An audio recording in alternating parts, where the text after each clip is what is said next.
Good evening and welcome to the channel's studios here in London with your international news around the world in 5.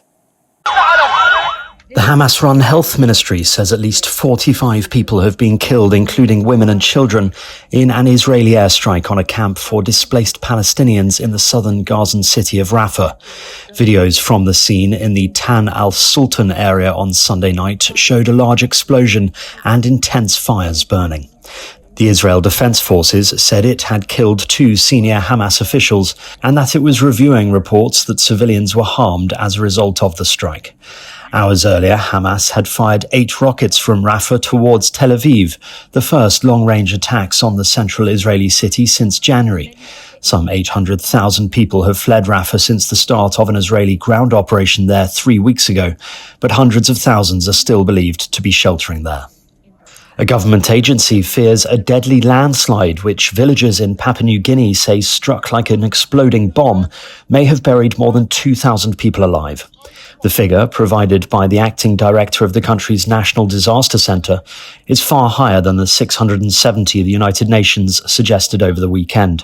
Exact casualty figures for the disaster, which tore through the village in the early hours of Friday, have been difficult to establish. Desperate attempts to rescue survivors or remove bodies from the rubble have so far been hindered by rubble 32 feet deep in some places, blocking access and a lack of adequate equipment.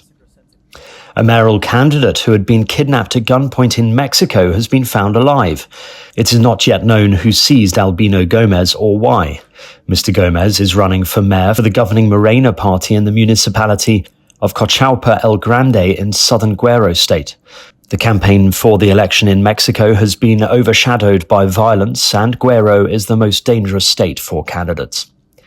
Police say a hospital in the Indian capital Delhi, where 7 babies died in a fire, was operating without a valid license. The fire occurred on Saturday, leading to the arrests of the hospital owner and the doctor on duty. An investigation has found that the hospital also did not have fire extinguishers or an emergency exit. The FBI is investigating the sale to US buyers of what are suspected to be hundreds of treasures from the British Museum. The US law enforcement agency has also assisted with the return of 268 items which the museum claims belonged to it, that was sold to a collector in Washington, D.C. The British Museum announced last year that ancient gems, jewellery and other items from its collection were missing, stolen or damaged. The FBI agent said they were assisting the Metropolitan Police with investigating missing or stolen items from the museum. At least 19 people have been killed as tornadoes and storms tore across 4 US states, destroying homes and cutting power to hundreds of thousands. 7 people were killed in northern Texas, 8 in Arkansas, 2 in Oklahoma and 2 in Kentucky. Scores more were injured in winds reaching 135 miles per hour, and almost 500,000 people were without electricity across several states.